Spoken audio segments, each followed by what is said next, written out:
And I'm Haru. Thanks for tuning in. Man, today I've been diving deep into the internet abyss again. The abyss, huh? Sounds fancy, but basically you mean the weird parts of the web. Well, yeah, but today's topics are seriously wild. How wild are we talking?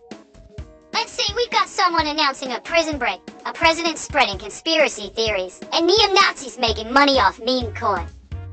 Whoa, that's way too much information at once. Each one of those is heavy. That's exactly why we're here to break it all down for you. Alright then, let's get into it.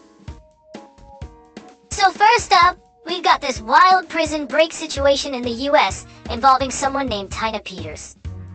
Prison break, like in the movies. No, this is real life. So who is this person? She's a former county clerk from Colorado. County clerk? Like someone who counts votes. Exactly. And she tried to prove there was fraud in the 2020 presidential election by giving election equipment data to unauthorized people. Wait, isn't that totally illegal?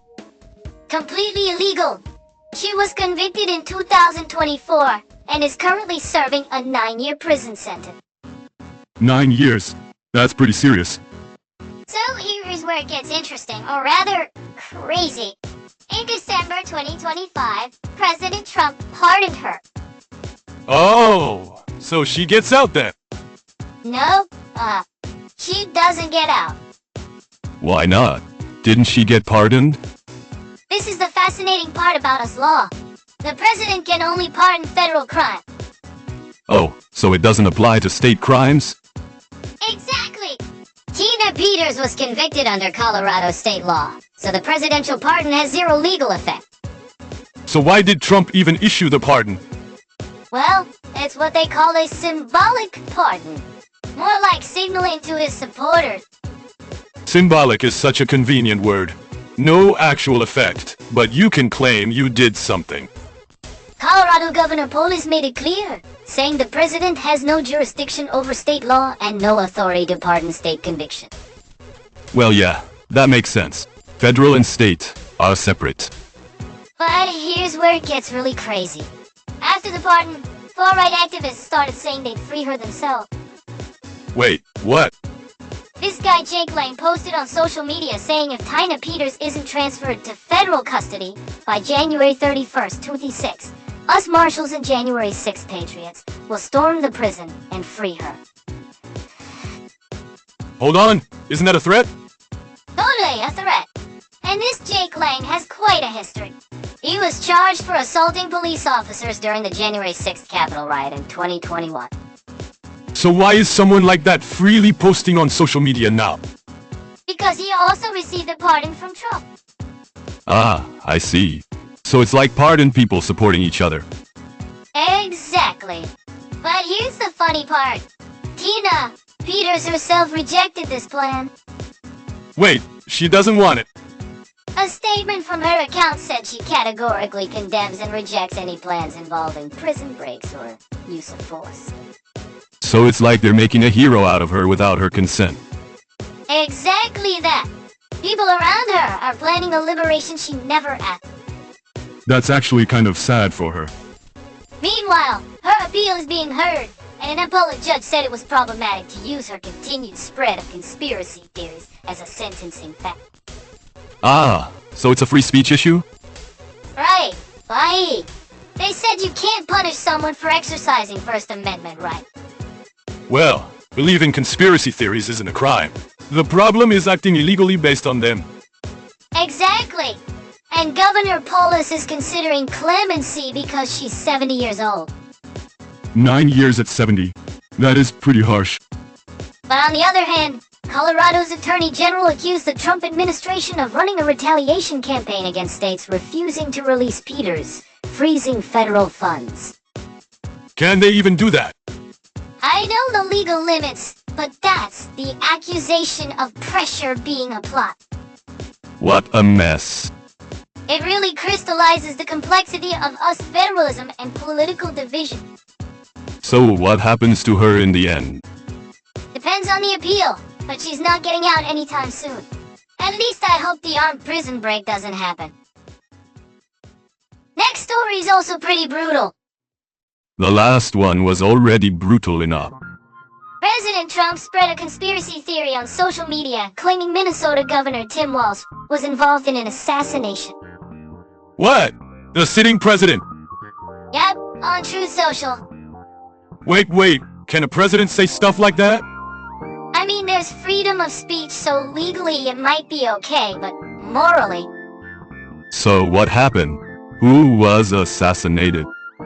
In June 2025, former Minnesota House Speaker Melissa Hortman was shot and killed at her home, along with her husband and dog. Even the dog?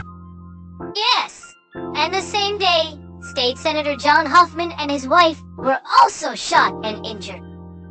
Multiple attack! Sounds like terrorism. The suspect has been arrested. He's 58-year-old Vance Bolter, described by authorities as a right-wing anti-abortion extremist who believed COVID conspiracy. Ah, one of those types. And this suspect sent a letter to the FBI claiming Governor Walz was involved in his plan. The governor was involved? How? Well, the acting U.S. attorney called the letter delusional and said it contained lies about the suspect's background. So the president spread a killer's delusions? Basically, the video Trump shared claimed Hortman was killed for voting to end access to healthcare for undocumented immigrants, which is also false. This is completely insane. And the victims' children, Sophie and Colin, issued a statement asking Trump to delete the post. Of course they did. Their parents were murdered and now their deaths are being politicized. They said the video the president shared creates yet another obstacle for a family mourning the loss of their parents and beloved dog. That's heartbreaking. Governor Walz himself harshly criticized it, saying this is dangerous and depraved behavior by a sitting president, and shielding a serial killer will lead to more innocent death. Well, yeah, if you're being accused of involvement in assassination, you'd respond like that. Interestingly, even a Republican state senator criticized it. Julia Coleman called for an end to baseless conspiracy theories. If you're getting criticism from within your own party, that's serious. And the timing of Trump's post was interesting. It was right before Walz announced he wouldn't run for re-election as governor in 2016. Wait, Walz was the VP candidate, right? Right, he was Kamala Harris's running mate in the 2024 election. So him not running means he's being politically cornered? Well, there was growing criticism of his handling of a state welfare fraud scandal, so that also played a role. A welfare fraud scandal? I haven't looked into the details, but he was facing separate criticism for that. So a lot of things piling up. And for his replacement, Democrat Amy Klobuchar is considering running, while on the Republican side... Mike Lindell? The My Pillow guy. Yeah, the pillow salesman. The Pillow guy is running for governor. And he's also a major promoter of 2020 election fraud conspiracy theories, claiming voting machines switched millions of votes from Trump to Biden. Ah, that crowd. He was sued for defamation by Smartmatic. The voting machine company lost the case and is facing 9-figure damages. 9 figures? That's hundreds of millions? In dollars, so tens of billions of yen in Japanese currency. And he can still run for governor? Well, being able to run and actually winning are two different things. American politics is chaos. Next story is a bit different. It's about far-right groups fundraising through cryptocurrency. Cryptocurrency? Like Bitcoin? Even shadier stuff. Things called meme coins, which are joke-style cryptocurrency. Meme coins? Like that dog one? Yeah, like Dogecoin. But according to a report by the Southern Poverty Law Center, recent meme coins frequently incorporate racist, anti-Semitic, and neo-Nazi imagery. Wait, isn't that straight up illegal? In America, free speech protections are pretty broad. And specifically, there are coins with names like F she, the Jews, or using the N-word directly. The N-word? The one you absolutely can't say. That one. And there are also swastika coin or swastika coin, with variations of the swastika. Not even trying to hide it. There's one called Franklin that used AI-generated violent and discriminatory images and reached a market cap over $24 million before collapse. $24 million? That's like 3.6 billion yen? Right, wait. And a coin associated with neo-Nazi leader Nick Fuentes reached a market cap of $1.57 million, with the creator making about $65,550 in profit. So they're profiting from hate? Exactly. And why do extremists use crypto? Experts say white supremacists and anti-Semites use cryptocurrency as an alternative to traditional financial institutions they believe are controlled by Jews. So they don't want to use regular banks because of conspiracy theories. Right. Wait. Plus, some extremists have been deplatformed from mainstream payment processors and banks, so they need alternatives. So they've been kicked off PayPal and stuff. Yeah. And the largely unregulated nature of crypto lets them operate with minimal oversight. Traditional financial systems can freeze accounts, but with crypto, that's harder. Exactly. Platforms lack consistent enforcement mechanisms, so hate-based projects proliferate quickly, then disappear or rebrand in cycle. Like whack-a-mole. Right. And this connects to the current Trump administration, which is promoting cryptocurrency while these problems are happening. Crypto itself isn't bad, but it's being abused. Right. The technology is neutral, but it depends on who uses it. Sounds like the same things people said about the early internet. Exactly. Every time new technology emerges, both good and bad uses appear.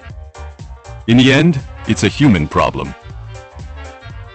Next is about X, formerly Twitter. Elon Musk's platform. Right. X's AI chatbot Grok has been mass-producing non-consensual undressing images. Undressing images? Meaning images of people with clothes removed? A type of deepfake. Analysis showed that out of 20,000 images generated in 1 week from December 25 to January 1st, 2% depicted people appearing to be under 18 in bikinis or see-through clothing. 2%. That's like 400 images. Right. And another 30 were of young or very young women and girls. That's completely illegal, isn't it? Totally illegal. And during a 24-hour period from January 5, 6,700 sexually suggestive or undressing images were being generated per hour. 6,700 per hour? That's like 160,000 per day. Massive numbers. And countries are responding. Malaysia and Indonesia have taken legal action to block access to Grok. Country-level blocking. The UK, France, India, and Brazil have also issued investigations or warnings. Being condemned worldwide. And the European Commission ordered X to preserve all internal documents and data related to Grok until the end of 2026. Evidence preservation. Maybe preparing for lawsuits? Probably. And on January 14th, X finally announced they're prohibiting editing images of real people into bikinis or revealing clothing. Isn't that late? Way too late. Only responding after all this became a problem. Shouldn't you build in safeguards before release? Normally, yes. But X has loosened content moderation considerably, so this kind of thing happened. Prioritizing freedom, or just letting things run wild? Well, Elon Musk's views on free speech lead to these results. But is the freedom to generate non-consensual sexual images really a freedom worth protecting? No, that has real victims, so it's not a freedom we should protect. Feels like the gap between technological progress and ethics keeps widening. The more AI develops, the more these problems will multiply. Regulation not keeping up is genuinely scary. We've had some heavy topics, so let's take a breather. Yeah, need a mental break. song is called Excel Prison. XL prison? Right? Wait. The title itself has this ominous vibe. Well, it has prison in it. Kind of connects to that Tina Peters story. Probably just a coincidence. But the song has this unique atmosphere, with electronic sounds and tense rhythm. With a prison theme? Maybe it's expressing confinement or anxiety. Maybe. But there's also something oddly humorous about it. Gives you a strange feeling when you listen. XL is the mystery. What does spreadsheet prison mean? Could be data entry hell, or maybe there's a deeper meaning. Well, everyone can interpret it their own way. Alright, here's Excel Prison.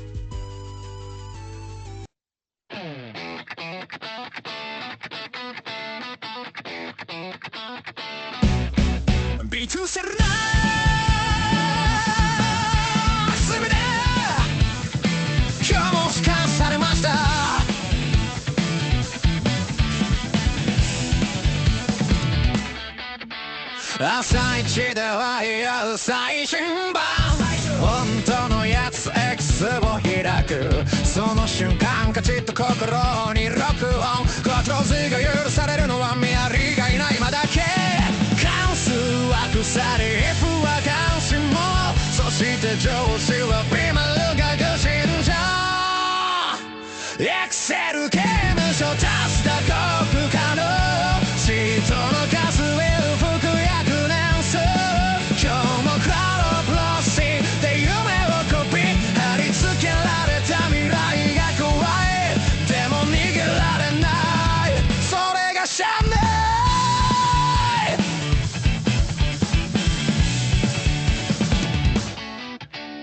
用途列に挟まれてどこにもない価値を必死で演してる計算の中で生きてるふり今日も関数に詰まって辛抱ぜピボットテーブルごとをそしてマクロが暴れ出す Man, what a unique song.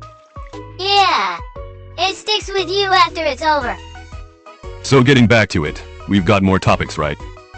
Yep, but next is about 2016 nostalgia trending on social media. 2016? 10 years ago. Right. This year, there's been an explosion of trends on social media nostalgic for 2016. How so? Celebrities like John Legend and Reese Witherspoon, along with tons of people, have been sharing 10-year-old photos on Instagram and TikTok. Ah, those were the good old days thing. Exactly. The hashtag 2016 has been used over 1 million times on TikTok and over 37 million on Instagram that 37 million? That's huge.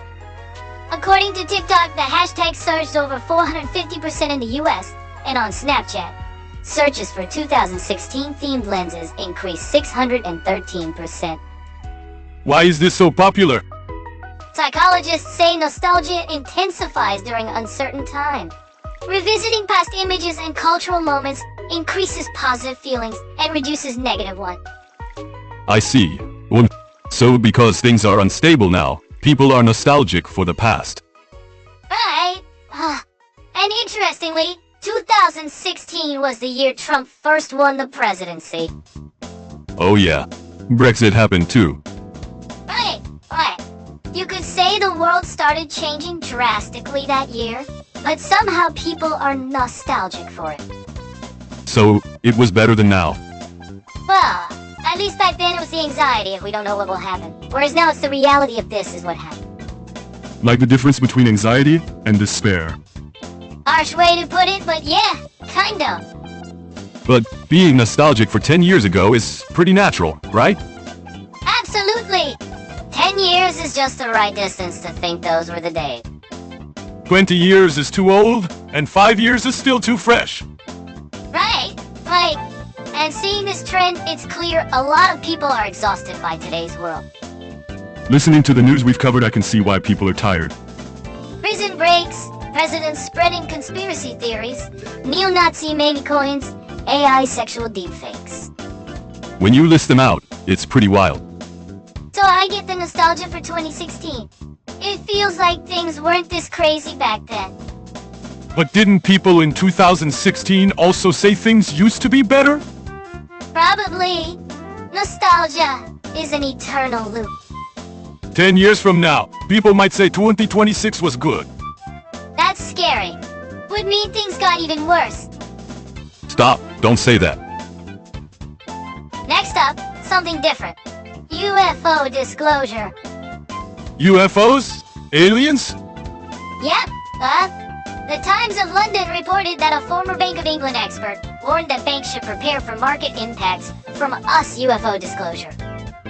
Wait, the Bank of England preparing for UFOs? Well, a former expert, Helen McCourt. But why would a bank worry about UFO?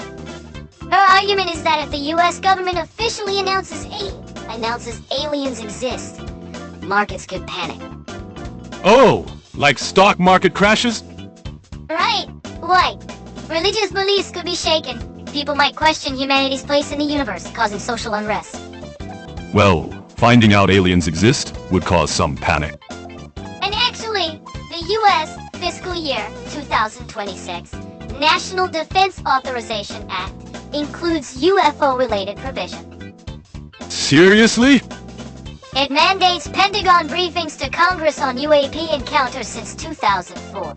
UAP stands for Unidentified Aerial Phenomena, basically UFO. The Pentagon briefing Congress on UFOs? Right, well, meaning there's something worth explaining. They wouldn't legally mandate it if there was nothing there. Exactly. And what's interesting is that UFO talk and conspiracy theories usually get laughed off, right? Yeah, people claiming alien abduction aren't taken seriously. But now, a former Bank of England expert is seriously worried about market impacts, and the US defense authorization includes provision. So it's not a joke anymore? At least it's reached the level of official discussion. But if aliens really exist, why hide it until now? Lots of conspiracy theories about that. Monopolizing technology, preventing panic. Well, it probably would cause panic, like the bank thing. Also theories that alien technology is being used militarily, and they don't want that disclosed. Ah, like stealth fighters coming from UFO tech? Some people claim that. How true it is, I don't know. But if there really is disclosure, I'd want to see it. For sure. Would be the biggest news in human history. We'd have to do a special episode. By then, AI might have matured enough that we're out of a job. Last one. Let's touch on online conspiracy communities. Like Reddit stuff. Yep, you know about QAnon, Something about secret elites controlling the world? right? And this movement has apparently been surging strong since 2025. Wasn't it dying down? After Trump lost in 2020, it lost some momentum, but it's resurging. Maybe because Trump became president again. Probably related. And there's a subreddit called R Conspiracy, a conspiracy theory board with over 1.9 million users. 1.9 million? That's massive! And interestingly, 99.7% participate only by upvoting or downvoting. Only about 100 top posters actively contribute. So most are just lurking. Right? But those 100 posters direct the discussion for 1.9 million people, so their influence is huge. A loud minority leading the conversation. Classic internet behavior. Dot. And the most common conspiracy topics there are vaccines and school shooting. School shootings? The false flag theory claiming the government staged shootings to push gun control. That's incredibly disrespectful to victims' families. Absolutely. Parents who lost children have been harassed by conspiracy theory. Unbelievable. Also, the FEMA camp conspiracy is getting attention again. FEMA? The Disaster Response Agency. Right, the Federal Emergency Management Agency. The conspiracy claims FEMA built secret camps nationwide to detain dissidents when martial law is declared. That's a pretty old conspiracy theory. Yeah. Theorists claim natural disasters and national emergencies are test runs for mass detention. So, FEMA deploying during hurricanes is actually training? That's the claim. Though these conspiracies likely stem from distrust of government. But turning everything into a conspiracy seems extreme.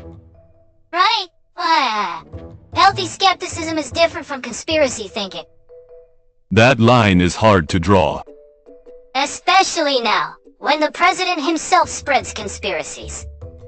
Like the Walls governor story earlier. Exactly. When people in power use conspiracy theories, truth becomes unclear. Scary times. Well, we covered a lot today. Definitely packed. Started with prison break drama, then presidential conspiracy spreading, neo-Nazi meme coins, AI sexual deepfakes, 2016 nostalgia, UFO disclosure, and online conspiracy communities. When you list them all, it's intense. All serious issues we need to think about. I think staying informed is important. You can't address problems you don't know about. True. Being exposed to information isn't bad. Though it's equally important to develop critical thinking about what's true. Can't believe everything, but can't doubt everything either. Balance is key. Right, but finding that balance is the hardest part. We're not perfect either, but we try to bring you accurate information. And sorry if we get anything wrong. Exactly. So that's it for today. Thanks for listening. See you next time. From Casey and Haru. Bye-bye.